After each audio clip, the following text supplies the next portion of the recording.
Setelah malam para nabi dan kehancuran yang menyusul, dunia berada dalam keadaan genting yang tidak stabil. Para raja belum saling menyerang, tetapi mereka semua bergerak. Setiap wilayah menguatkan pertahanan. Setiap pemimpin menunggu alasan yang tepat untuk menyerang lebih dulu. Alasan itu tidak boleh datang secara alami, ia harus diciptakan. Kim Dokja memilih teks informasi sebagai senjatanya, bukan wahyu, bukan pula perintah sistem, melainkan sebuah tulisan yang terlihat seperti potongan cerita, disusun dengan hati-hati agar terasa familiar bagi mereka yang telah membaca masa depan, tetapi cukup ambigu untuk menjerat siapapun yang mengira dirinya memahami keseluruhan. Ia tidak menyalin masa depan, ia menyusun ulang sesuai dengan strateginya. Teks itu beredar melalui jalur informasi tidak resmi, forum, pesan berantai, dan bursa rumor menjadi medium penyebaran. Kalimat-kalimatnya tidak pernah menyebut nama secara langsung, tetapi cukup jelas untuk memancing asosiasi. Raja-raja yang membacanya merasakan dorongan yang sama, rasa yakin bahwa ini adalah potongan kebenaran yang selama ini hilang. Di balik layar, Kang Il-hun bergerak. Ia tidak bertindak sebagai pemimpin, melainkan sebagai penguat gema. Setiap potongan informasi yang ia sebarkan terdengar seperti kesimpulan independen, padahal semuanya berakar pada teks yang sama. Dalam waktu singkat, arah pergerakan para raja mulai menyatu menuju Gwanghwamun. Nama itu tidak disebutkan secara terang-terangan, tetapi selalu muncul di akhir percakapan. Sebuah titik simbolis, pusat sejarah, dan lokasi yang terlalu penting untuk diabaikan. Bagi para raja, bergerak ke sana bukan lagi pilihan, melainkan keharusan. Kim Dokja mengamati dampaknya dengan tenang. Ia tahu bahwa teks ini berbahaya. Jika gagal, ia akan dicap sebagai provokator dan diburu sebelum perang benar-benar dimulai. Namun jika berhasil, para raja akan saling mendekat, membawa pasukan dan ambisi mereka ke satu papan catur yang sama. Di saat yang sama, sesuatu yang lain terjadi. Saat Kim Dokja tertidur, Omniscient Reader's Viewpoint tahap ketiga aktif tanpa ia sadari. Kesadarannya meluas, menangkap pergerakan yang tidak tercatat oleh sistem. Ia melihat raja-raja bergerak di luar prediksi. Ia melihat keputusan yang diambil bukan karena teks, melainkan karena keserakahan dan ketakutan. Ketika ia terbangun, satu hal menjadi jelas. Perang ini tidak akan berjalan sesuai jalur cerita manapun. Salah satu yang paling cepat bereaksi adalah Raja Tirani. Pergerakannya kasar, langsung, dan tidak menyembunyikan niat. Ia tidak tertarik pada teka-teki atau simbol. Namun justru karena itulah teks Kim Dokja berhasil menarik perhatiannya. Di balik provokasi halus, ada janji konflik terbuka yang tidak bisa ia tolak. Raja-raja lain mulai mengikuti, beberapa dengan penuh keyakinan dan yang lain dengan keraguan. Namun semuanya bergerak ke arah yang sama. Perang tidak memberi waktu untuk menunggu kesiapan sempurna. Setelah teks itu menyebar dan para raja mulai bergerak, Jungmuro berada dalam keadaan siaga penuh. Kim Dokja tidak membiarkan kepanikan merambat. Setiap orang memiliki peran, dan setiap peran ditempatkan berdasarkan kemungkinan terburuk, bukan harapan terbaik.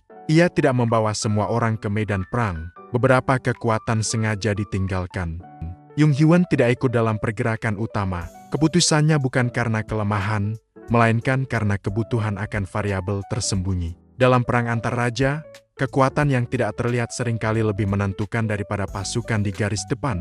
Yu Sangah juga diberi peran kunci. Kim Dokja memahami bahwa perang ini tidak akan dimenangkan hanya dengan kekuatan fisik. Medan yang mereka tuju bukan sekadar lokasi strategis, melainkan simpul sejarah. Gwanghwamun berdiri di atas lapisan masa lalu yang padat, dan hanya mereka yang mampu membaca sejarah yang bisa memanfaatkannya sebagai senjata. Relik dan patung diperhitungkan. Nama-nama lama dipanggil kembali, bukan sebagai simbol kosong, melainkan sebagai fondasi kekuatan. Kim Dokja tidak memerintahkan Yu Sangah untuk bertarung, melainkan untuk mengingat. Sejarah yang diingat dengan benar memiliki bobot yang tidak bisa ditandingi oleh kekuatan mentah. Perjalanan menuju Gwanghwamun dipenuhi ketegangan. Kelompok-kelompok kecil inkarnasi lain terlihat bergerak ke arah yang sama. Tidak ada yang menyerang lebih dulu. Semua pihak memahami bahwa bentrokan prematur hanya akan melemahkan posisi sebelum perang yang sesungguhnya dimulai. Aura perang terasa semakin nyata. Di tengah perjalanan, Kim Dokja menyadari bahwa ia tidak lagi bisa sepenuhnya mengandalkan pengetahuan masa depan. Pergerakan para raja tidak sepenuhnya mengikuti jalur yang ia kenal. Beberapa langkah terlalu cepat, beberapa terlalu lambat. Dunia telah menyerap teks yang ia ciptakan dan mulai menulis ulang dirinya sendiri. Sebuah kuil tua menjadi titik persinggahan. Kuil Guan Yu berdiri dengan wibawa yang tidak luntur oleh waktu. Patung sang jenderal memancarkan aura yang berat, seolah mengamati para inkarnasi yang berani melintas di hadapannya. Kim Dokja tidak meminta berkah dengan gegabah. Ia tahu bahwa perhatian konstelasi tidak datang tanpa harga, namun sistem tetap merespon kehadiran mereka. Sebuah pengakuan kecil diberikan, cukup untuk menegaskan bahwa jalur yang mereka tempuh berada di bawah pengawasan kekuatan yang jauh lebih tua. Berkah pertama diterima, itu bukan lonjakan kekuatan yang mencolok, melainkan peneguhan posisi. Sejarah mulai mengakui keberadaan mereka sebagai peserta perang, bukan sekadar pengamat yang terseret arus.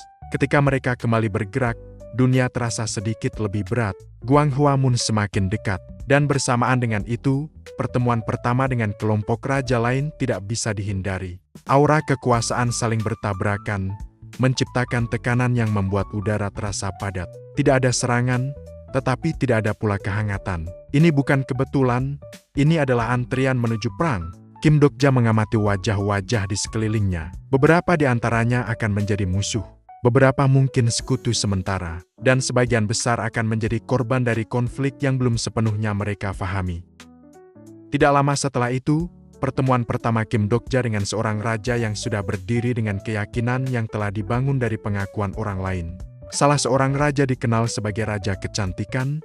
Kekuasaannya tidak berasal dari wilayah luas atau pasukan besar, melainkan dari cara orang-orang memandangnya, dari kekaguman yang berubah menjadi ketaatan. Aura yang menyelimutinya halus, tetapi menyebar dengan cepat, menekan mereka yang berada di sekitarnya tanpa perlu paksaan. Kim Dokja tidak terpengaruh, ia melihat dengan cara yang berbeda. Bagi dirinya, Raja Kecantikan bukanlah sosok sempurna yang diciptakan oleh sorotan publik, melainkan konstruksi yang rapuh, sebuah citra yang hanya bertahan selama orang lain terus mempercayainya. Min Jiwon, inkarnasi di balik gelar itu, mengamati Kim Dokja dengan ketertarikan yang tidak disembunyikan.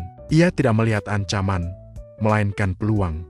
Seorang raja yang berdiri sendiri akan selalu mencari pengikut yang tepat, dan Kim Dokja terlihat seperti investasi yang menjanjikan. Tawaran pun muncul, bukan dalam bentuk ancaman atau paksaan, melainkan ajakan yang dibungkus dengan penghormatan. Sebuah posisi di bawah naungan raja, kesempatan untuk menjadi bagian dari kekuasaan yang telah diakui banyak pihak. Kim Dokja menolaknya tanpa ragu.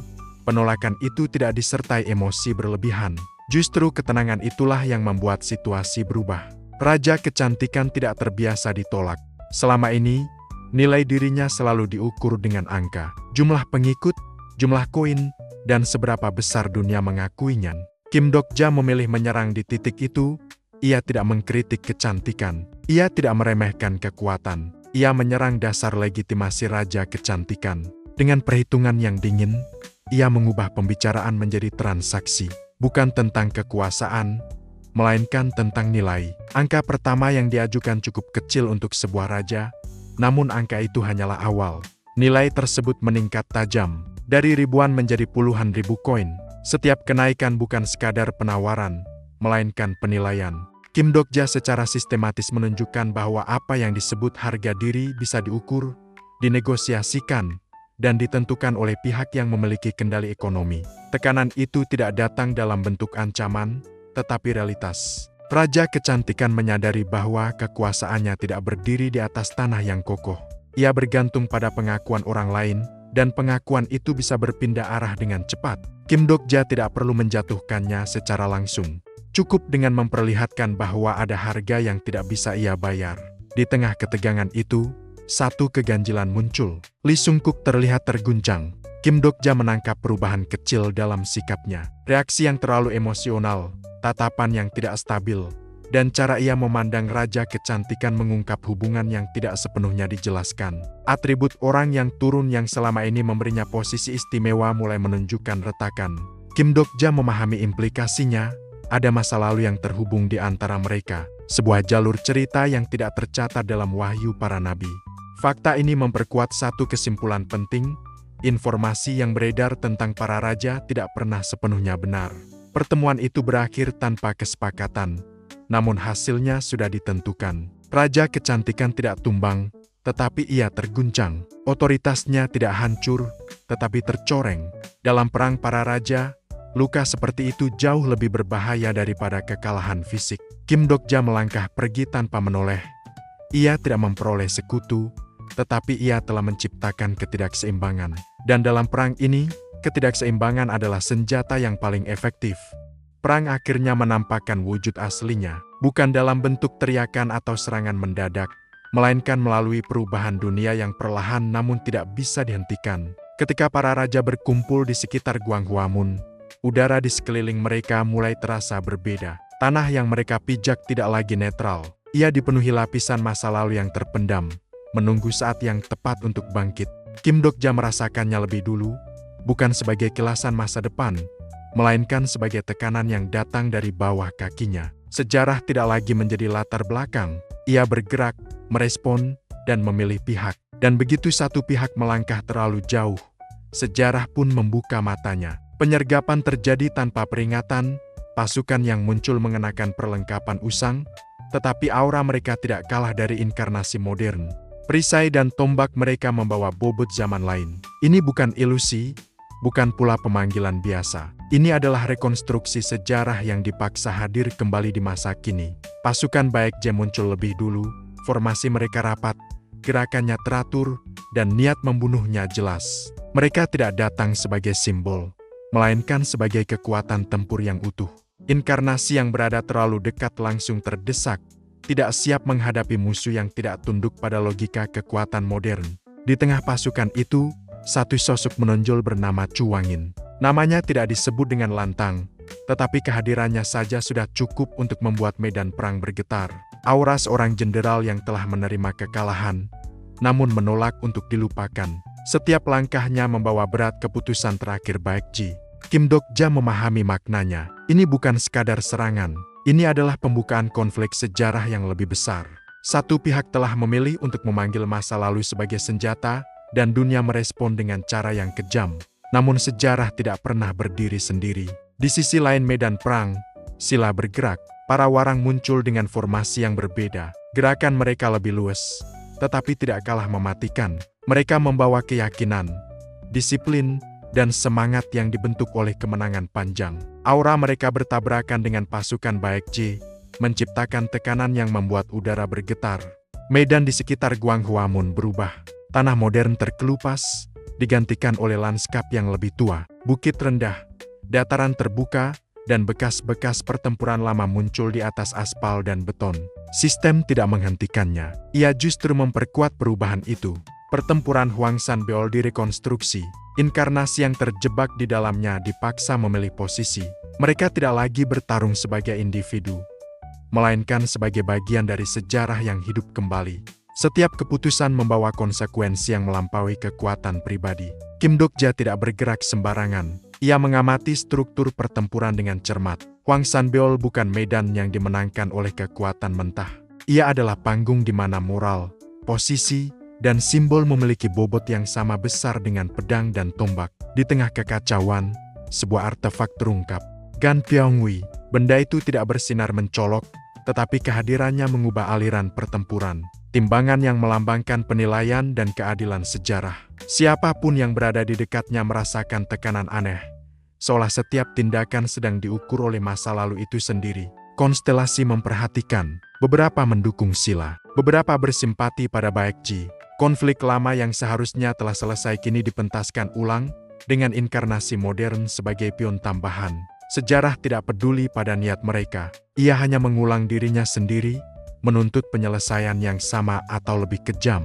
Kim Dokja menyadari bahaya yang sebenarnya. Siapapun yang mengendalikan narasi sejarah ini tidak hanya mempengaruhi satu pertempuran, tetapi legitimasi seluruh perang para raja. Raja yang mampu berdiri di atas sejarah akan diakui.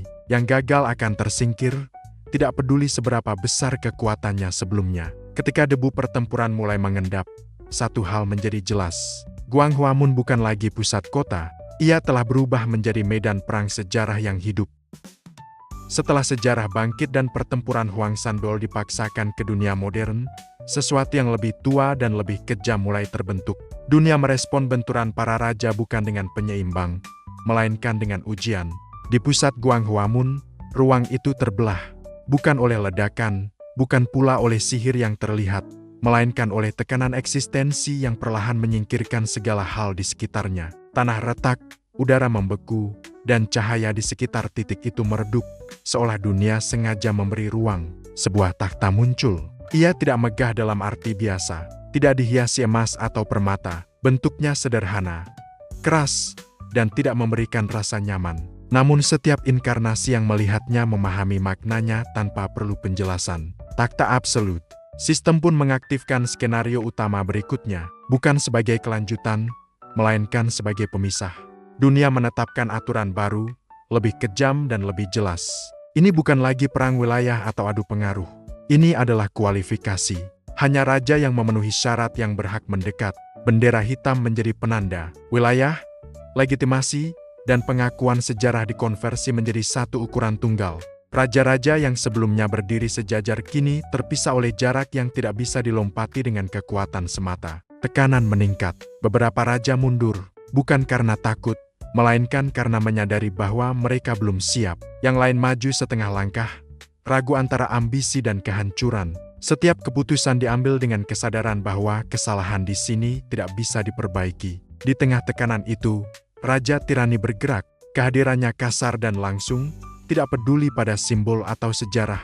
Ia tidak membaca makna di balik takhta. Ia hanya melihat tantangan. Aura kekerasannya berbenturan langsung dengan tekanan sistem, menciptakan gelombang yang memaksa inkarnasi lain menjauh. Namun bahkan Raja Tirani tidak bisa mengabaikan aturan dunia. Takhta tidak bisa direbut, ia hanya bisa diakui. Kim Dokja berdiri agak jauh dari pusat. Ia tidak bergerak lebih dulu. Ia mengamati dan menimbang situasi. Ia membaca arah dunia yang kini bergerak lebih cepat daripada narasi manapun. Takhta absolut bukanlah hadiah. Ia adalah perang yang dipadatkan ke satu titik. Kim Dokja memahami konsekuensinya. Duduk di takhta berarti menjadi sasaran semua pihak. Menolak berarti kehilangan peluang yang mungkin tidak datang dua kali. Dunia tidak peduli pada alasan. Ia hanya mencatat hasil. Di sekitar mereka, para raja lain mulai bergerak. Aliansi sementara terbentuk dan runtuh dalam hitungan detik. Kesepakatan tidak pernah selesai diucapkan sebelum kepentingan baru muncul. Perang para raja kini bukan lagi potensi. Ia telah menjadi kenyataan yang tidak bisa ditarik kembali. Langit di atas Guanghwamun tetap gelap. Sejarah, kekuasaan, dan ambisi bertumpuk di satu tempat, menciptakan tekanan yang membuat dunia terasa lebih sempit. Setiap langkah ke depan membawa risiko yang setara dengan kehancuran. Kim Dokja menatap takhta itu dengan pandangan yang tidak mengandung hasrat. Ia tidak ingin menjadi raja demi kekuasaan. Namun ia tahu bahwa membiarkan orang lain duduk di sana bisa berarti akhir yang lebih buruk. Kesadaran itu menandai perubahan yang tidak bisa dibatalkan. Perang para raja telah dimulai. Dan siapapun yang bertahan hingga akhir, tidak akan keluar sebagai orang yang sama. Di atas medan perang yang telah berubah oleh perang para raja, Kim Dokja merasakan tekanan yang berbeda dari sebelumnya. Ini bukan tekanan kekuatan, melainkan bobot masa lalu yang dipanggil kembali secara paksa. Sejarah tidak hadir sebagai kenangan, tetapi sebagai entitas yang menuntut penyelesaian. Nama Kim Yushin menggantung di udara. Ia tidak muncul sebagai pahlawan bercahaya, melainkan sebagai jenderal yang membawa kemenangan dengan cara yang tidak pernah bersih. Strateginya dikenal licik, penuh pengorbanan, dan seringkali meninggalkan noda moral yang sulit diterima. Namun justru karena itulah ia menang. Di hadapan medan perang modern, stigma kuno kembali hidup. Kumpulkan warang. Perintah itu tidak terdengar sebagai seruan gagah berani, melainkan sebagai aktivasi mekanisme sejarah. Para prajurit sila muncul satu demi satu, dengan disiplin yang terasah karena pengalaman perang panjang. Mereka bukan individu, melainkan satu kesatuan yang bergerak dengan kehendak yang sama. Bersamaan dengan itu, pohon bunga naga bangkit. Akar-akarnya menembus tanah, memaksa lanskap modern menyerah pada simbol kekuasaan lama. Aura yang dipancarkannya bukan harapan, melainkan legitimasi. Sejarah memilih pihak, dan pilihannya jarang adil. Di sisi lain medan perang, bayangan Gebaek berdiri. Ia tidak hadir sebagai sosok yang ragu. Sejarah mengingatnya sebagai jenderal yang memilih kehancuran daripada menyerah. Aura keberaniannya terasa berat, menekan mereka yang menyaksikannya. Ini adalah tipe kekuatan yang tidak tunduk pada perhitungan. Kim Dokja memahami masalahnya dengan segera. Melawan Gebaek secara langsung berarti bertarung melawan simbol pengorbanan mutlak. tidak ada kemenangan bersih dalam benturan seperti itu. Sejarah akan menuntut harga yang tidak bisa dibayar oleh satu orang saja. Ia memilih jalan lain, bukan pedang yang diayunkan, melainkan posisi yang diubah. Kim Dokja membaca ulang pertempuran lama, bukan untuk mengulanginya, tetapi untuk mematahkan logikanya. Ia tidak mengincar keberanian Ge Baek, melainkan fondasi yang menopangnya. Sejarah bergerak mengikuti celah itu. Warang tidak menyerang dengan gegabah. Mereka menutup jalur, memutus suplai, dan memaksa pasukan Baekje bergerak sesuai kehendak mereka. Tidak ada duel terhormat, tidak ada momen heroik. Yang ada hanyalah tekanan bertahap yang menghimpit hingga pilihan habis. Ge Baek tidak jatuh oleh pedang Kim Dokja, ia jatuh oleh sejarah yang tidak memberinya ruang untuk menang. Pada saat itu, Kim Dokja merasakan batas yang aneh. Sebagai raja tanpa pembunuhan, ia tidak secara langsung menghabisi musuh. Namun dunia tetap mengakui hasilnya, kemenangan dicatat, darah tetap tumpah, dan moral yang ingin dijaga terasa semakin tipis. Kim Yushin memperhatikan, bukan sebagai sponsor yang hadir, melainkan sebagai bayangan yang menilai. Sejarah seolah bertanya, apakah kemenangan seperti ini layak dibenarkan? Atau apakah ia hanya pengulangan dari masa lalu yang sama kejamnya? Pohon bunga naga tetap berdiri, akarnya semakin dalam. Legitimasi telah diberikan, namun bersamaan dengan itu, sebuah pintu lain mulai terbuka. Pintu yang tidak menawarkan sejarah, melainkan kendali. Kemenangan atas Ge Baek tidak membawa kelegaan. Justru setelah sejarah tunduk, tekanan yang lebih berat turun tanpa wujud. Kim Dokja merasakannya sebagai perubahan halus di udara, seolah ruang di sekelilingnya menyempit. Ini bukan ancaman yang datang dari medan perang, melainkan dari arah yang lebih tinggi. Tempat kehendak manusia biasanya tidak memiliki suara. Nama Kim Yushin kembali menguat, kali ini bukan sebagai jenderal sejarah, melainkan sebagai konstelasi yang telah menunggu cukup lama. Ia tidak muncul dengan bentuk fisik. Pengaruhnya meresap melalui sistem, melalui pengakuan yang baru saja diberikan, dan melalui legitimasi yang kini melekat pada Kim Dokja. Sejarah telah memilihnya, dan kini konstelasi juga menginginkannya. Dorongan itu tidak datang sebagai permintaan terbuka, melainkan sebagai rangkaian kondisi yang semakin menekan. Perhatian konstelasi meningkat. Hadiah mulai terasa bersyarat. Setiap pengakuan membawa implikasi, seolah dunia perlahan mendorong Kim Dokja menuju satu kesimpulan yang sudah disiapkan. Namun Kim Dokja tidak bergerak, ia memahami pola ini. Kontrak yang ditawarkan oleh konstelasi jarang benar-benar bersifat pilihan. Menolak berarti kehilangan dukungan. Menerima berarti menyerahkan arah cerita. Kim Yushin bukan konstelasi yang bodoh. Ia melihat potensi kemenangan jangka panjang dalam diri Kim Dokja dan potensi itu ingin ia ikat. Tekanan meningkat, perubahan kecil mulai terjadi pada Yu Sangah. Konsentrasinya terganggu dan aliran sihirnya tidak stabil. Ini bukan akibat kelelahan, melainkan intervensi halus dari sistem. Sebuah pesan tidak langsung sedang disampaikan. Jika Kim Dokja tidak memilih, maka orang di sekitarnya akan menanggung konsekuensinya. Ancaman itu tidak pernah diucapkan. Namun justru karena itu, ia terasa lebih kejam. Kim Dokja menyadari bahwa ini adalah bentuk pemaksaan yang paling efisien. Bukan dengan kekerasan, melainkan dengan tanggung jawab. Batas itu dilampaui, Kim Dokja merasakan sesuatu yang bergetar di dalam pikirannya. Sebuah dinding yang selama ini menjaga jarak antara kesadaran dan dunia mulai menutup lebih rapat. Fourth Wall bereaksi terhadap tekanan yang tidak lagi bersifat naratif, melainkan eksistensial. Ingatan, emosi, dan penilaian dipisahkan secara paksa. Untuk pertama kalinya, Kim Dokja tidak melawan dengan strategi, tetapi dengan penolakan mutlak. Ia tidak memberi celah bagi kehendak luar untuk menulis ulang pilihannya. Fourth Wall berdiri sebagai benteng terakhir, menahan masuknya pengaruh yang mencoba mengklaim kepemilikan. Dunia bereaksi, koneksi dengan Kim Yushin terguncang. Aliran pengaruh yang sebelumnya stabil menjadi tidak menentu. Sistem mencatat anomali dengan peringatan seorang inkarnasi menolak sponsor aktif tanpa runtuh.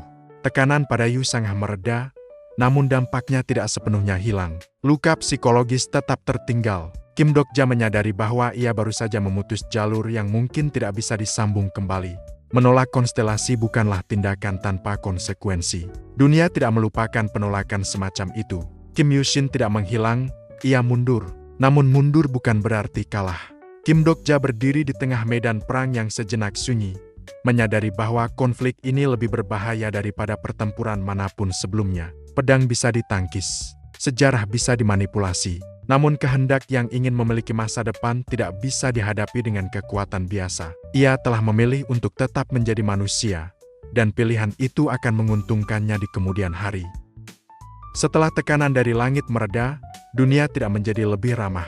Justru sebaliknya, ancaman yang lebih konkret mulai menampakkan diri. Perang para raja telah memasuki fase di mana kekuatan simbolik saja tidak lagi cukup. Mereka yang ingin bertahan harus memiliki alat, metode, dan kesiapan untuk menghadapi pembunuhan yang tidak selalu diakui sebagai pembunuhan. Kim Dokja memilih untuk turun ke tempat yang menyimpan jawaban lama, Museum Istana Nasional. Bangunan itu berdiri sunyi di tengah kota yang sudah tidak lagi memedulikan estetika. Namun di balik dindingnya, sejarah tidak disimpan sebagai kenangan. Ia dikurung sebagai potensi. Artefak-artefak yang dulu hanya dipajang kini menjadi senjata yang menunggu pemilik baru. Sistem merespons kehadiran mereka, sebuah skenario tersembunyi aktif. Ujian artefak dimulai tanpa peringatan. Ruang di dalam museum berubah, menutup jalur keluar dan memisahkan mereka dari dunia luar. Tidak ada sorak konstelasi, tidak ada penjelasan panjang. Hanya satu tuntutan yang jelas, bertahan dan membuktikan kelayakan. Ancaman pertama muncul dalam wujud yang aneh. Acupuncture Copperman. Bentuknya menyerupai patung medis kuno.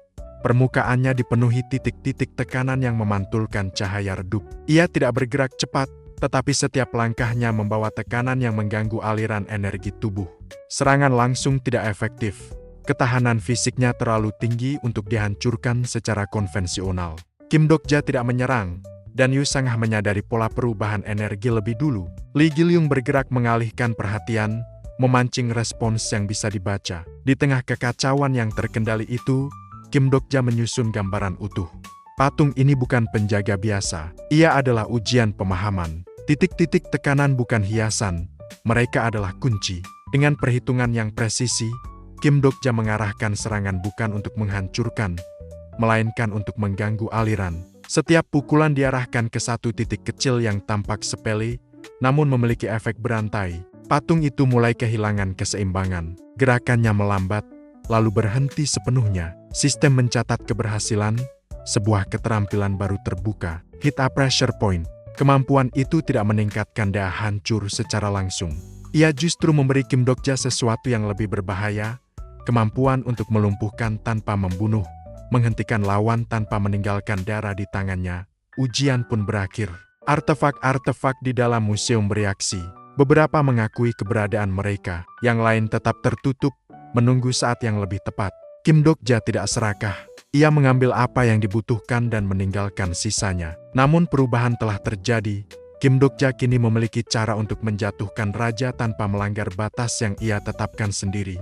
Ia tidak perlu mengayunkan pedang untuk mengakhiri ambisi seseorang. Cukup dengan menghentikan fungsi, aliran, dan kehendak. Ketika mereka meninggalkan museum, dunia di luar terasa berbeda, lebih cepat dan lebih berbahaya. Para raja kecil mulai bergerak agresif, saling memangsa untuk memenuhi kualifikasi berikutnya. Kim Dokja memahami waktunya, perburuan raja telah dimulai. Dan kali ini, ia tidak akan berdiri sebagai pengamat. Perang para raja berubah bentuk, ia tidak lagi menyerupai bentrokan antar wilayah atau perebutan simbol sejarah. Setelah kualifikasi awal ditetapkan, dunia mendorong para raja ke dalam satu pola yang sama, memangsa atau dimangsa. Raja-raja kecil mulai bergerak agresif, memburu satu sama lain demi memenuhi syarat kelangsungan hidup. Fenomena itu dikenal sebagai Big Depa, sebuah fase tidak resmi, tetapi diakui oleh sistem. Raja-raja kecil yang gagal membangun legitimasi akan dihancurkan dan diserap. Tidak ada kehormatan, tidak ada pengakuan, hanya statistik yang bertambah dan bendera yang menggelap. Kim Dokja memasuki fase ini dengan kesiapan penuh.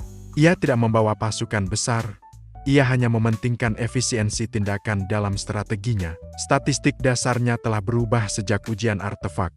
Kekuatan meningkat secara moderat akibat efek rekonstruksi tubuh sebelumnya. Agility stabil, namun respons refleks meningkat berkat sinkronisasi skill. Stamina meningkat, memungkinkan pertempuran beruntun.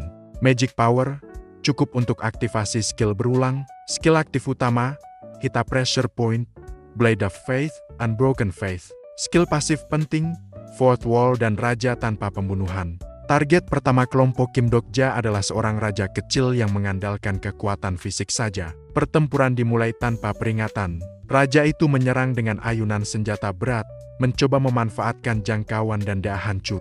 Kim Dokja tidak mundur. Ia bergerak menyamping, memotong sudut serangan dan mengurangi momentum.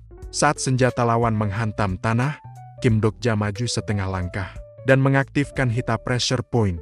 Serangan diarahkan ke titik di pergelangan tangan, bukan tebasan penuh, melainkan dorongan tajam dengan sudut yang tepat. Aliran energi lawan terganggu seketika, pegangan melemah, senjata terlepas dari genggaman. Tanpa memberi waktu pemulihan, Kim Dokja berputar ke sisi kiri.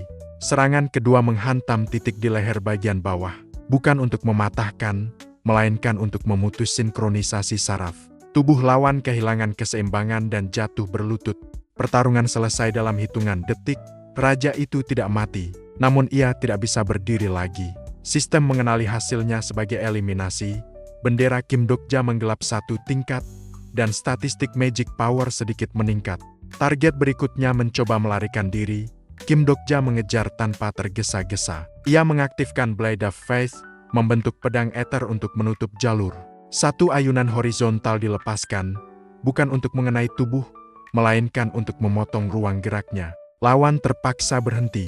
Saat itu, Unbroken Faith diaktifkan. Tekanan mental meningkat. Keyakinan Kim Dokja menekan kehendak lawan, membuat gerakannya ragu. Celah kecil muncul, dan Kim Dokja masuk ke jarak dekat. Hita Pressure Point kembali digunakan. Serangan ke titik tulang belakang bagian tengah menghentikan fungsi motorik sementara. Tubuh lawan ambruk tanpa luka fatal. Eliminasi kedua tercatat. Stamina meningkat, kontrol skill juga signifikan meningkat. Li Gilyung bergerak di sisi lain medan perang, mengalihkan perhatian raja kecil lain dengan makhluk kontraknya. Yu Sangah memberikan dukungan presisi, memperlambat musuh dengan manipulasi energi agar Kim Dokja bisa menyelesaikan pertarungan tanpa gangguan. Pertarungan ketiga berlangsung lebih sulit. Raja ini memiliki perlindungan artefak dan ketahanan mental tinggi. Serangan tekanan pertama tidak cukup. Kim Dokja pun mengubah pendekatan. Ia memancing serangan. Saat lawan menyerang dengan keterampilan area, Kim Dokja masuk ke dalam jangkauan, menahan sebagian dampak dengan Unbroken Faith, lalu memutar tubuhnya mengikuti arah serangan untuk mengurangi kerusakan. Counter dilakukan seketika. Serangan bertubi-tubi ke beberapa titik tekanan kecil. Dilakukan berurutan, pergelangan, bahu, pinggul. Setiap pukulan tidak mematikan, tetapi saling memperkuat efek satu sama lain. Artefak pertahanan gagal mengimbangi gangguan internal. Lawan roboh dan eliminasi ketiga tercatat. Pengakuan sistem meningkat drastis, bendera semakin menghitam. Namun Big Dipper tidak berhenti. Kelompok raja kecil lain bertemu dan saling menghancurkan. Tubuh-tubuh berguguran, bendera-bendera menggelap. Dunia dipenuhi bau darah dan kehancuran. Kim Dokja menyadari perubahan di dalam dirinya. Ia tidak lagi ragu setiap kali menjatuhkan seseorang. Batas moral yang ia pegang tetap utuh, tetapi caranya menjadi lebih dingin. Efisiensi menggantikan empati. Dunia memaksa semua raja untuk menjadi predator. Pertemuan dengan dua raja besar terjadi di tengah kekacauan. Raja Maitreya dan Raja Naga Bumi. Mereka tidak bertarung secara langsung. Kehadiran mereka saja sudah cukup untuk menekan area. Kim Dokja tidak menantang mereka. Ia menilai posisi, lalu menarik diri. Ini bukan pertarungan yang bisa dimenangkan sekarang. Big Dipper berakhir dengan sunyi yang aneh. Jumlah raja berkurang drastis. Yang tersisa adalah mereka yang cukup kuat, cukup licik, atau cukup kejam untuk bertahan. Kim Dokja berdiri di tengah medan yang dipenuhi bekas pertarungan, menyadari bahwa perang ini telah mencapai titik puncaknya. Ia telah menjatuhkan banyak raja tanpa membunuhnya. Namun dunia tetap mencatatnya sebagai pembantaian. Setelah Big Dipper berakhir, medan perang tidak menjadi lebih tenang. Justru kebisingan berkurang dengan cara yang mengerikan. Tubuh-tubuh raja kecil telah tersingkir, bendera-bendera menghitam, dan mereka yang tersisa kini berdiri dalam jarak yang cukup dekat untuk saling menghancurkan. Dunia seakan menahan napas, menunggu satu pengkhianatan terakhir yang akan menentukan arah perang. Kim Dokja merasakannya lebih dulu, bukan sebagai firasat, melainkan sebagai ketidaksesuaian kecil dalam alur kejadian. Urutan yang terlalu rapi, gerakan yang terlalu tepat waktu. Seolah seseorang sengaja menahan diri selama pembantaian, menunggu panggung dibersihkan sebelum melangkah maju. Sosok itu akhirnya muncul, bukan dengan aura kekuasaan yang mencolok, melainkan dengan keyakinan yang terlalu tenang. Ia bergerak di antara para raja yang tersisa tanpa perlawanan berarti, seolah keberadaannya telah diterima sejak awal. Dunia mengenalinya bukan sebagai raja, melainkan sebagai sesuatu yang lebih ambigu.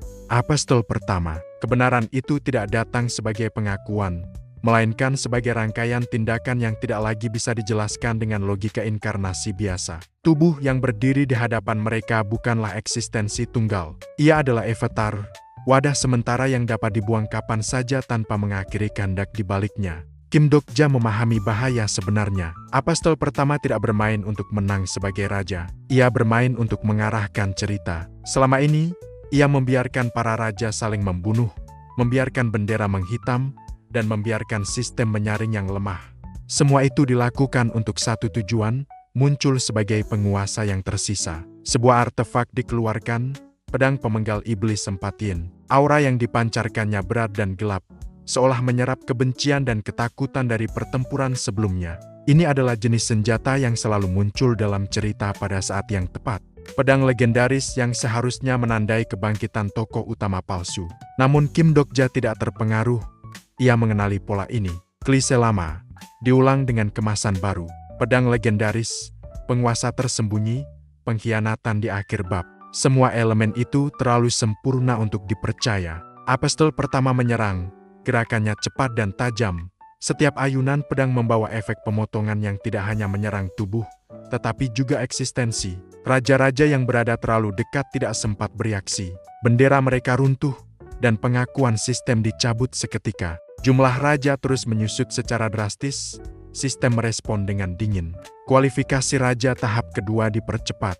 Dunia tidak peduli bagaimana hasil itu dicapai. Yang penting hanya jumlah yang tersisa. Kim Dokja bergerak, ia tidak menyerang langsung berbenturan, namun ia menyesuaikan waktu yang tepat. Saat avatar bergerak maju dengan keyakinan bahwa narasi berada di pihaknya, Kim Dokja memanfaatkan celah kecil, perbedaan sepersekian detik antara kehendak asli dan tubuh pengganti. Hita pressure point diaktifkan, serangan tidak diarahkan ke titik vital manusia, melainkan ke simpul koneksi avatar. Aliran energi terputus seketika, tubuh itu berhenti bergerak, bukan karena rusak, melainkan karena kehilangan sinkronisasi. Pedang Empatian terlepas dari genggaman, ekspektasi pun runtuh.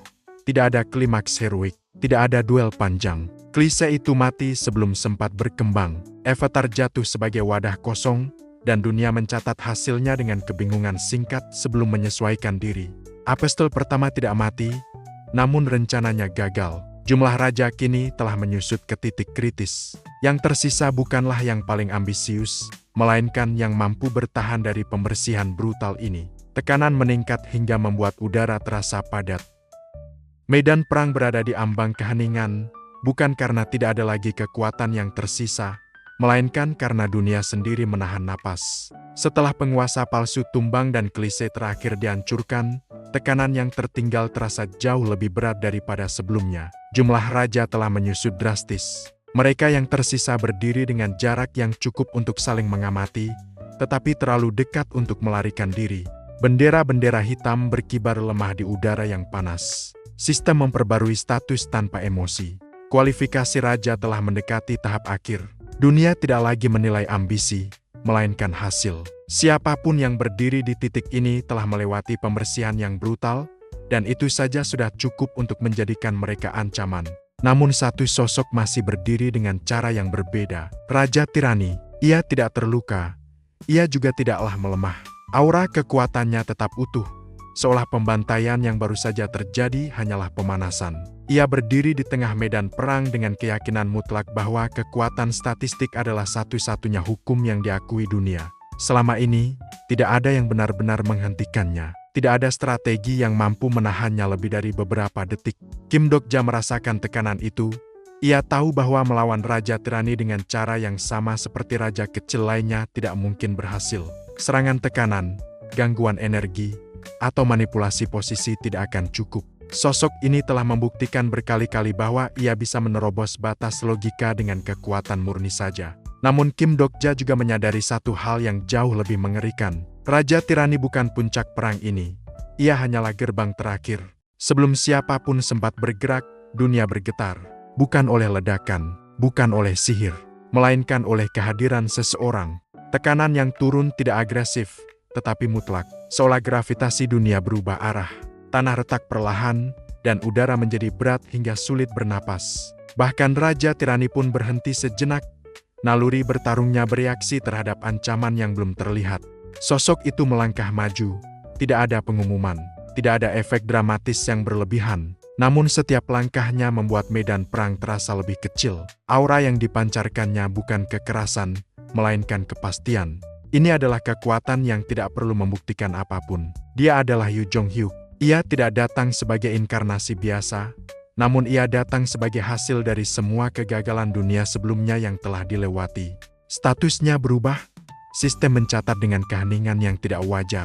Sebuah gelar muncul, bukan sebagai hadiah, melainkan sebagai pengakuan atas eksistensi yang tidak bisa lagi diabaikan. Raja Agung, Raja Tirani bergerak lebih dulu. Serangan dilepaskan dengan seluruh kekuatan yang ia miliki. Tanah terbelah, udara meledak, dan tekanan kekerasan menyapu medan perang. Itu adalah serangan yang seharusnya menghancurkan apapun yang berada di jalurnya. Namun Yu Jong-hyuk tidak menghindar. Ia melangkah maju. Satu ayunan pedang dilepaskan. Tidak ada ledakan besar. Tidak ada efek berlebihan. Gerakan itu sederhana, efisien, dan dilakukan tanpa emosi. Namun hasilnya mutlak. Serangan Raja Tirani terpotong sebelum mencapai target. Tubuhnya terbelah oleh satu garis tipis yang muncul terlambat untuk dihindari. Pertempuran berakhir sebelum benar-benar dimulai. Raja Tirani pun tumbang. Benderanya runtuh. Pengakuan sistem dicabut. Sosok yang sebelumnya menjadi teror bagi banyak raja kini jatuh sebagai pengingat bahwa kekuatan mentah memiliki batas yang tidak bisa dilampaui. Keheningan menyelimuti medan perang. Para raja yang tersisa tidak bergerak, tidak ada yang berani. Dunia telah menunjukkan puncaknya, dan puncak itu berdiri di hadapan mereka tanpa perlu deklarasi. Kim Dokja mengamati semuanya dari kejauhan. Ia tidak merasa lega, ia juga tidak merasa takut. Yang ia rasakan adalah kepastian yang dingin. Perang para raja telah mencapai akhirnya. Takhta absolut bukan lagi simbol yang diperebutkan. Ia telah memilih tuannya, bukan melalui ambisi atau pengkhianatan, melainkan melalui eksistensi yang tidak bisa disaingi. Yu Jong-hyuk berdiri sendirian di tengah medan perang. Ia tidak menoleh ke arah Kim Dokja. Ia tidak mencari pengakuan, namun keberadaannya saja sudah cukup untuk mengubah arah dunia. Sistem memperbarui status terakhir. Jumlah raja tersisa ditetapkan. Tahap perang dinyatakan selesai. Dan untuk sesaat, dunia kembali bernapas dengan tenang. Kim Dokja memahami satu hal yang tidak bisa diabaikan. Selama Yu Jong-hyuk masih berdiri di garis depan, cerita ini tidak akan pernah menjadi sederhana. Dunia akan terus mendorong, terus menguji, dan terus mencari cara untuk mematahkan sesuatu yang tidak bisa dikendalikan sepenuhnya. Namun untuk saat ini, satu kebenaran berdiri tegak. Perang para raja telah berakhir. Dan di atas semua reruntuhan, Raja Agung Yu Jong-hyuk berdiri sebagai bukti bahwa dunia ini tidak akan pernah memberi jalan mudah bagi siapapun. Setelah perang para raja mencapai titik akhirnya, tempat itu berubah menjadi ruang penghakiman. Tanah yang retak, bangunan yang runtuh, dan udara yang dipenuhi sisa aura kekuasaan kini berdiri diam, seolah dunia sendiri menunggu keputusan terakhir. Yang tersisa hanyalah para raja dan sistem telah memperbarui peraturannya. Semua kekuatan tambahan dilucuti. Stigma, skill aktif, artefak, dan perlindungan konstelasi disegel secara paksa. Statistik setiap peserta dipaksa turun dan diseragamkan pada tingkat 10. Tidak ada perbedaan antara veteran dan pendatang baru. Ini adalah ujian terakhir tahta absolut. Beberapa raja langsung runtuh. Tanpa kekuatan pinjaman, tubuh mereka tidak mampu menahan tekanan medan. Yang lain bertahan, namun hanya sedikit yang tetap berdiri dengan mantap. Seorang raja netral memilih mundur. Keputusan itu bukan tanda kelemahan, melainkan pengakuan jujur bahwa ambisi tidak selalu sejalan dengan kemampuan. Dunia mencatat pengunduran dirinya tanpa hukuman, lalu menutup kemungkinan baginya untuk kembali. Jumlah kandidat menyusut. 3 sosok kini berdiri jelas di tengah medan ujian. Yu Jong-hyuk, Raja Agung yang baru saja diakui dunia, berdiri dengan ketenangan yang tidak goyah meski seluruh kekuatannya dilucuti. Pengalamannya dalam puluhan akhir dunia menjadikannya sosok yang tetap berbahaya bahkan tanpa keunggulan statistik. Cha Sang-kyung, atau Raja Maitreya, yang kekuatannya tidak berasal dari kekerasan, melainkan ketahanan dan keyakinan. Tubuhnya masih tegak, meski tekanan ujian berusaha menekuknya sedikit demi sedikit. Min Ji-won, atau Raja Kecantikan, yang kini harus berdiri tanpa aura pesona dan pengakuan. Untuk pertama kalinya, ia berdiri sebagai manusia biasa, bukan pusat perhatian. Dan sedikit di belakang mereka, Kim Dok-ja. Ia tidak secara resmi disebut sebagai kandidat, namun kehadirannya tidak bisa diabaikan. Dunia mengenalinya sebagai variabel yang telah mengganggu setiap tahap perang. Bahkan tanpa kekuatan tambahan, ia tetap berdiri dengan mata yang tenang. Ujian dimulai tanpa aba-aba. Pertarungan tidak menggunakan skill atau senjata khusus. Ini adalah murni adu kekuatan fisik, tinju, pergerakan, dan ketahanan tubuh menjadi satu-satunya penentu. Setiap pukulan terasa nyata, setiap luka tidak bisa disembuhkan dengan cepat. Cha Sang-kyung bergerak lebih dulu, ia tidak menyerang dengan agresi. Setiap langkahnya penuh perhitungan, mencoba menguras stamina lawan lebih dulu. Namun Yoo Jong-hyuk tidak memberinya ruang. Pengalaman panjang membuat setiap gerakan Yoo Jong-hyuk efisien, tidak ada yang terbuang. Benturan pertama terjadi, tubuh Cha Sang-kyung terpental, menabrak tanah dengan suara berat. Ia bangkit, mencoba bertahan, tetapi perbedaan pengalaman terlalu jelas. Tanpa kemampuan khusus, ia tidak mampu menembus pertahanan Yoo Jong-hyuk. Beberapa pertukaran juga telah selesai, sistem telah mencatat kekalahan Cha Sang-kyung. Bendera Maitreya runtuh, dan ia dikeluarkan dari ujian tanpa belas kasihan. Namun dunia mengakui satu hal, ia kalah dengan bermartabat. Min Ji-won tidak menunggu giliran, ia menilai situasi dengan cepat. Tanpa aura kecantikan, tanpa pengaruh mental, ia menyadari bahwa kekuatannya tidak akan cukup. Keputusannya diambil dengan cepat. Ia mengundurkan diri, bukan karena takut, melainkan karena memahami batas. Dunia menerima keputusannya dan menghapusnya dari daftar kandidat tanpa perlawanan. Medan ujian kini menyempit. Yang tersisa hanyalah Yoo Jong-hyuk dan Kim Dok-ja. Tekanan meningkat, dua sosok itu berdiri saling berhadapan. Tidak ada sorotan, tidak ada efek dramatis. Namun udara di antara mereka terasa berat, seolah dunia menyadari bahwa inilah benturan yang sebenarnya. Kim Dok-ja melangkah maju satu langkah. Ia tahu bahwa pertarungan ini tidak tercatat dalam naskah manapun. Tidak ada jalur cerita yang bisa ia andalkan. Yang ada hanyalah tubuhnya sendiri dan keputusan yang akan ia ambil. Kim Dok-ja berdiri berhadapan dengan Yoo Jong-hyuk. Perbedaan di antara mereka terlihat jelas. Tubuh Yoo Jong-hyuk lebih terlatih. Ototnya padat oleh pengalaman pertempuran yang tak terhitung jumlahnya. Setiap posturnya menunjukkan efisiensi. Tidak ada gerakan berlebihan, tidak ada keraguan. Kim Dok-ja menarik napas dalam. Ia tahu bahwa dalam kondisi ini, ia tidak mungkin menang dengan teknik bertarung. Pengalamannya jauh di bawah Yoo Jong-hyuk. Jika ia bertarung secara konvensional, pertarungan akan berakhir cepat dan sepihak. Namun Kim Dok-ja tidak datang tanpa persiapan. Sistem masih mengizinkan satu hal. Investasi koin. Dalam keheningan medan ujian, Kim Dok-ja membuka akses terakhir yang belum disegel. Jumlah koin yang ia simpan selama ini muncul sebagai angka yang bahkan ia sendiri jarang lihat secara utuh. Total koinnya adalah ke-80.850. Tanpa ragu, seluruh koin diarahkan ke satu parameter saja. Tidak dibagi, tidak ditahan. Kim Dok-ja memilih jalan yang ekstrem, mengubah semua akumulasi pilihannya selama ini menjadi kekuatan fisik murni. Statistik kekuatan berubah drastis melewati batas normal. Level kekuatan menembus 2 digit, lalu 3 digit. Tubuh Kim Dok-ja beradaptasi secara paksa. Otot mengencang, tulang diperkuat, dan struktur tubuh direkonstruksi oleh sistem. Rasa sakit menyebar seketika. Ini bukan peningkatan yang halus. Setiap sel dipaksa mengikuti parameter baru. Namun Kim Dok-ja bertahan. Ia tidak menghentikan proses. Semua koin dihabiskan tanpa sisa. Ketika peningkatan selesai dilakukan, Kim Dok-ja melangkah maju. Yoo Jong-hyuk menyerang lebih dulu. Tinju dilepaskan lurus, cepat, dan tepat sasaran. Itu adalah serangan yang seharusnya menjatuhkan siapapun dalam satu pukulan. Kim Dok-ja mengangkat lengan, menahan dengan sisi bawah lengan, lalu memutar bahu untuk menyerap sebagian dampak. Benturan terjadi. Suara tulang beradu terdengar jelas. Tanah di bawah kaki Kim Dok-ja retak tipis. Namun tubuhnya tidak terpental. Ia masih berdiri.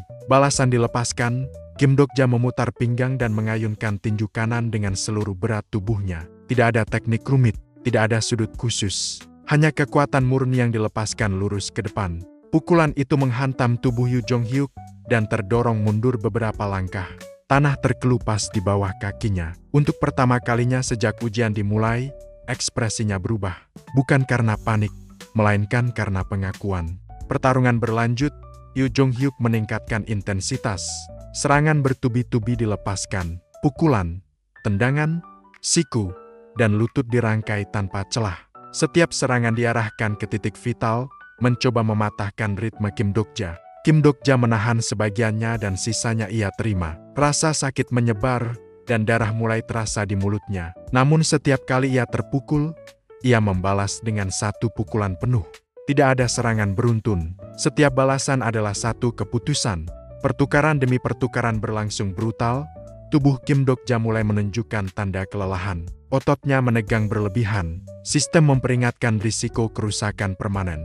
Namun kekuatannya tetap berada di puncak. Yu Jong-hyuk akhirnya melompat mundur, mengatur napas. Kim Dok-ja melangkah maju. Ia menutup jarak dan melepaskan pukulan terakhir. Pukulan itu menghantam tepat di tengah dada, dengan kekuatan penuh dari statistik yang telah menembus 3 digit. Dampaknya menjalar ke seluruh tubuh lawan. Yu Jong-hyuk terhempas ke belakang. Tubuhnya menghantam tanah dan tidak langsung bangkit.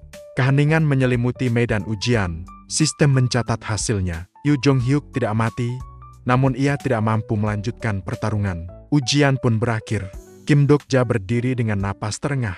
Tubuhnya gemetar. Statistik kekuatannya mulai menurun kembali. Efek investasi ekstrem perlahan memudar. Rasa sakit yang tertahan kini datang sekaligus. Namun ia tetap berdiri. Keheningan yang menyelimuti Guang Hwamun terasa lebih berat daripada benturan tinju sebelumnya. Yu Jong-hyuk telah tumbang, meski masih bernapas. Raja-raja lain telah tersingkir atau mundur. Medan ujian kini kosong, menyisakan satu sosok yang masih berdiri tegak di tengah kehancuran. Tubuhnya gemetar oleh sisa dampak peningkatan ekstrem. Napasnya belum sepenuhnya stabil, tetapi langkahnya tidak goyah.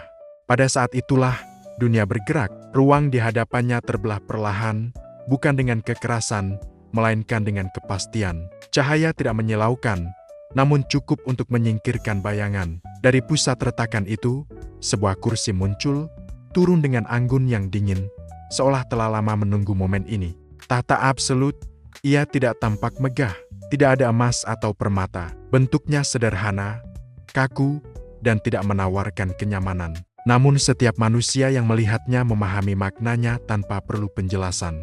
Tahta ini adalah puncak dari seluruh konflik yang telah terjadi. Simbol kendali mutlak atas manusia lain. Sistem menjelaskan fungsinya dengan dingin. Siapapun yang duduk di sana akan menjadi raja sejati. Kehendaknya akan mengikat manusia lain, melampaui hukum, melampaui perlawanan. Dunia akan disederhanakan menjadi perintah dan kepatuhan. Manusia-manusia yang tersisa memandang Kim Dok-ja dengan campuran harap, iri, dan ketakutan. Sebagian ingin ia duduk, agar dunia kembali memiliki pusat. Sebagian lain takut akan kemungkinan itu, membayangkan hidup di bawah kendali satu orang. Konstelasi juga ikut mengamati. Bagi mereka, tahta ini adalah jawaban akhir yang rapi. Seorang raja tunggal jauh lebih mudah diawasi daripada dunia yang liar. Perhatian mereka menekan dari atas, mengalir melalui sistem, mencoba membentuk keputusan Kim Dok-ja tanpa perlu memaksanya secara langsung. Kim Dok-ja melangkah mendekat. Setiap langkah terasa berat, bukan karena tubuhnya lelah, melainkan karena pilihan yang terbentang di hadapannya. Duduk di tahta berarti mengakhiri kekacauan dengan satu keputusan. Dunia akan tunduk, tidak ada lagi perang raja, tidak ada lagi pertumpahan darah tanpa arah. Namun di balik ketenangan itu, Kim Dok-ja melihat sesuatu yang lain. Ia melihat dunia yang berhenti bergerak, manusia yang tidak lagi memilih, melainkan mengikuti. Cerita yang membeku, kehilangan kemungkinan karena satu orang memutuskan segalanya. Ia berhenti tepat di depan tahta, dan ia tidak duduk. Keputusan itu tidak datang dengan teriakan atau gestur dramatis. Kim Dok-ja hanya berdiri diam, menolak melangkah lebih jauh. Penolakan itu sederhana, tetapi dampaknya menjalar ke seluruh medan. Sistem bereaksi terlambat. Dunia tidak dirancang untuk pilihan ini. Tahta absolut seharusnya memiliki pemilik. Ketika penolakan tercatat, sebuah sub-skenario aktif secara paksa. Suksesi paksa. Manusia-manusia di sekitar Guanghuamun tiba-tiba merasakan dorongan yang sama. Tekanan yang tidak berasal dari keinginan pribadi, melainkan dari sistem yang panik. Mereka dipaksa bergerak, dipaksa menekan Kim Dokja agar duduk di tahta, seolah kehendak kolektif bisa menggantikan pilihan individu. Gelombang tekanan itu menghantam Kim Dokja dari segala arah. Ia tidak diserang oleh musuh, melainkan oleh dunia itu sendiri. Keinginan, ketakutan, dan iri hati manusia bercampur menjadi satu, mendorongnya ke arah kursi yang ia tolak. Kim Dokja bertahan. Ia mengaktifkan Fourth Wall sepenuhnya, bukan untuk melawan serangan fisik, melainkan untuk memisahkan dirinya dari kehendak yang dipaksakan. Pikirannya mengeras, narasi dunia memantul, gagal menembus benteng kesadarannya. Tekanan meningkat, lalu berhenti mendadak. Sistem mencatat anomali besar. Tahta absolut tetap berdiri, namun tidak lagi diakui sepenuhnya. Kim Dokja menatap kursi itu sekali lagi, menyadari konsekuensi pilihannya. Dengan menolak tahta, ia tidak hanya menolak kekuasaan, ia menolak jalan keluar yang mudah. Dunia tidak akan kembali stabil dengan sendirinya. Namun satu hal menjadi jelas, jika dunia harus berjalan tanpa raja, maka seseorang harus siap menanggung kekacauan itu. Dan Kim Dokja telah membuat pilihannya. Penolakan terhadap tahta absolut meninggalkan dunia dalam keadaan tidak stabil. Retakan halus menyebar di sekitar Guanghuamun, bukan sebagai kehancuran fisik, melainkan sebagai kegagalan sistemik. Tahta itu masih berdiri, namun fondasinya goyah. Sistem tidak lagi memiliki otoritas penuh atasnya, dan konstelasi mulai kehilangan pegangan atas jalannya dunia. Kim Dokja memahami bahwa penolakan saja tidak cukup. Selama tahta absolut masih ada, dunia akan terus mencoba memaksanya memiliki tuan. Maka pilihan terakhir bukanlah menerima atau menolak, melainkan menghancurkan. Aliansi kecil terbentuk secara alami. Jung Hyun berdiri sebagai penjaga garis depan, memastikan tidak ada gangguan eksternal. Yu Sangah memusatkan konsentrasi pada penstabilan ruang, menahan fluktuasi sistem agar tidak runtuh sebelum proses selesai. Lee Gil-yung mengamankan perimeter, memanggil makhluk kontraknya untuk memperingatkan jika ada intervensi mendadak. Kim Dokja berada di pusat. Ia mengeluarkan artefak yang telah disiapkan untuk momen ini sejak lama. Pedang pemenggal iblis Sempatien. Pedang itu tidak lagi memancarkan aura agresif seperti sebelumnya. Sebaliknya, ia bergetar pelan, seolah merespon kehendak yang lebih besar daripada sekedar pertarungan. Langkah pertama dimulai dengan pengorbanan. Artefak tingkat es dikorbankan satu persatu. Setiap item yang hancur melepaskan energi murni yang tidak kembali ke sistem, melainkan diserap oleh struktur ritual. Kim Dokja tidak ragu, item-item itu tidak lagi bernilai jika dunia tetap berada di bawah kendali tahta. Langit bereaksi, bintang-bintang yang sebelumnya hanya menjadi simbol mulai menunjukkan keberadaan nyata. Biduk besar 7 bintang menyala satu persatu. Cahaya mereka tidak jatuh sebagai berkat, melainkan sebagai penilaian. Setiap sinar menembus tahta absolut, mengikis lapisan legitimasi yang membungkusnya. Pedang Empatien berubah, strukturnya retak, lalu menyatu kembali dalam bentuk baru. Aura gelapnya tidak hilang, tetapi dimurnikan. Pedang itu kini menjadi relik bintang, terhubung langsung dengan konstelasi yang memilih untuk tidak lagi memihak sistem lama. Kim Dokja mengangkat pedang itu, tekanan langsung menghantam tubuhnya. Ini bukan tekanan fisik, melainkan beban konsekuensi. Menghancurkan tahta berarti memutus pusat kendali dunia. Kekacauan yang akan muncul setelahnya tidak bisa disalahkan pada siapapun selain dirinya. Ia tetap melangkah. Satu tebasan dilepaskan. Tidak diarahkan ke struktur fisik tahta, melainkan ke konsep yang menopangnya. Pedang itu memotong hubungan antara tahta absolut dan dewa dunia yang selama ini mengalirkan otoritas melalui sistem. Dunia bergetar. Tahta absolut retak, bukan meledak. Cahaya yang menyelimutinya memudar, digantikan oleh warna kusam. Legitimasi yang selama ini membuatnya tak tersentuh mulai runtuh satu lapis demi satu lapis. Tebasan kedua dilepaskan. Kali ini, hubungan antara tahta dan manusia terputus. Dorongan paksa, kontrol kehendak, dan mekanisme suksesi menghilang seketika. Manusia di sekitar Guanghuamun terjatuh, bukan karena diserang, melainkan karena tekanan yang selama ini membebani pikiran mereka tiba-tiba lenyap. Tebasan ketiga menjadi penutup, pedang Empatien menyerap sisa energi tahta dan memecahkannya menjadi serpihan yang tidak lagi bisa disatukan. Tahta absolut kehilangan bentuk dan fungsi. Yang tersisa hanyalah kursi batu biasa, dingin dan tidak berarti. Pesan kesalahan beruntun dari sistem muncul, lalu menghilang satu persatu. Skenario utama keempat dipaksa berakhir. Dunia kehilangan pusat komando, dan untuk pertama kalinya sejak skenario dimulai, tidak ada pengganti yang ditetapkan. Kim Dok-ja berdiri dengan pedang di tangannya. Napasnya berat. Relik itu mulai meredup, menandakan bahwa fungsinya telah selesai. Pengorbanan yang dilakukan tidak bisa diulang. Jalan kembali telah tertutup. Dunia berhenti sejenak, seolah mencoba memahami apa yang baru saja terjadi. Pusat kendali telah hilang, dan untuk pertama kalinya sejak skenario dimulai, tidak ada kekuatan tunggal yang memegang arah. Pesan-pesan yang muncul dari sistem tidak lagi rapi. Urutan skenario kacau. Beberapa aturan menghilang, yang lain tumpang tindih.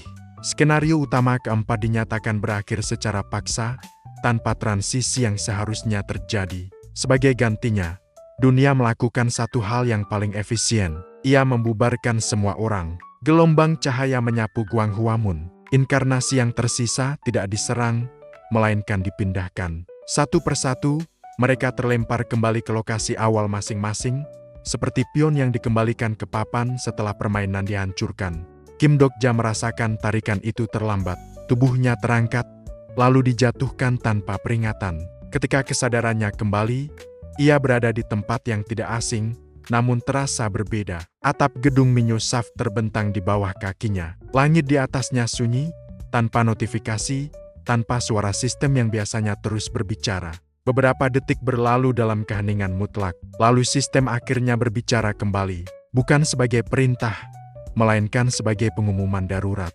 Dunia telah memasuki fase baru. Tanpa raja, tanpa tahta, tanpa pusat legitimasi, manusia kini sepenuhnya bertanggung jawab atas kelangsungan hidup mereka sendiri. Sebuah sub-skenario dimulai, bertahan hidup selama 10 hari. Tidak ada hadiah besar yang dijanjikan. Tidak ada hukuman langsung yang disebutkan. Dunia tidak lagi memaksa manusia bergerak ke satu arah. Ia hanya mengamati. Kim Dok-ja berdiri di atap gedung, menyadari perubahan terbesar yang terjadi bukan pada aturan, melainkan pada atmosfer. Tanpa raja, manusia tidak lagi memiliki sosok untuk disalahkan. Ketakutan tidak menghilang. Ia berpindah tangan, berubah bentuk, dan mencari sasaran yang lebih lemah. Narasi baru mulai terbentuk, bukan tentang seorang raja yang memerintah dunia, melainkan tentang seseorang yang bertahan di dunia tanpa raja. Sebuah peran yang tidak pernah dirancang oleh sistem, namun kini menjadi pusat perhatian.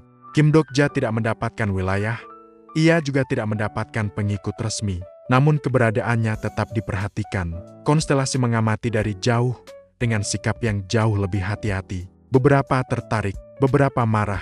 Yang lain mulai mempersiapkan permainan baru, menyadari bahwa dunia tanpa pusat kekuasaan akan jauh lebih liar dan jauh lebih menghibur.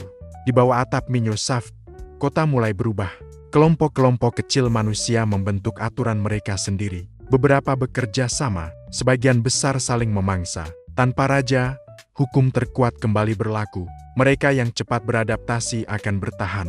Yang lambat akan lenyap tanpa catatan. Kim Dok-ja menatap ke arah kota yang mulai bergerak tidak teratur. Ia telah menghancurkan tahta dan menolak menjadi raja. Namun pilihan itu tidak membebaskannya dari tanggung jawab. Justru sebaliknya, dunia kini akan menuntut lebih banyak darinya, tanpa memberikan otoritas apapun sebagai imbalan.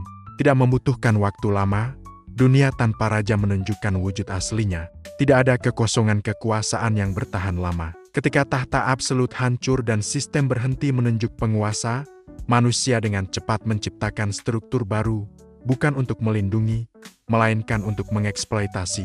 Di wilayah Seocho, sebuah tatanan yang menjijikkan tumbuh dengan cepat, tersembunyi di balik logika bertahan hidup. Mereka menyebutnya peternakan koin. Tempat itu bukan arena pertempuran, melainkan fasilitas. Manusia dikumpulkan, dilemahkan, lalu dipaksa bertarung atau bekerja demi menghasilkan koin bagi segelintir orang yang menguasai sumber daya. Namun kekuasaan yang dijalankan jauh lebih kejam karena tidak dibatasi oleh simbol apapun. Kim Dok-ja tiba di wilayah itu tanpa pengumuman. Ia tidak datang sebagai penegak keadilan, melainkan sebagai pengamat yang sudah mengetahui arah cerita. Bau darah, keringat, dan keputusasaan bercampur di udara. Orang-orang yang dikurung di sana tidak lagi memandang dunia dengan harapan. Mata mereka kosong, terlatih untuk bertahan satu hari lagi tanpa bertanya mengapa. Di pusat struktur itu berdiri seorang wakil. Ia bukan raja, ia tidak diakui oleh sistem, namun semua orang di sana tunduk padanya. Kekuasaannya tidak dibangun dari legitimasi atau kekuatan luar biasa, melainkan dari kebiasaan. Ia memutuskan siapa yang makan, siapa yang bekerja, dan siapa yang mati. Dunia tanpa raja telah memberinya ruang untuk menjadi sesuatu yang lebih buruk dari tiran manapun.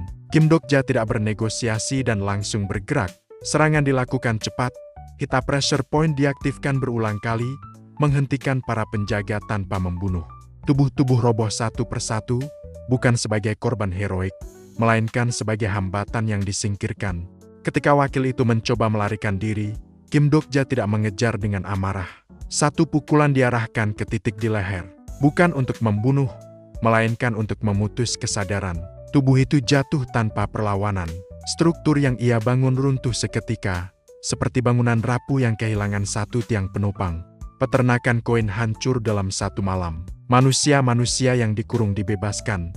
Namun kebebasan itu tidak datang dengan sorak-sorai. Banyak dari mereka tidak tahu harus kemana. Dunia tanpa raja tidak menyediakan jalan pulang. Ia hanya membuka kandang, lalu membiarkan isinya menghadapi kenyataan. Di tengah kekacauan itu, Kim Dokja menemukan seseorang yang seharusnya tidak berada di sana. Han Suyang, tubuhnya terluka, kesadarannya tidak stabil. Jejak eksistensinya menunjukkan sesuatu yang jauh lebih dalam daripada sekadar korban. Kim Dokja menyadari kebenaran yang selama ini tersembunyi.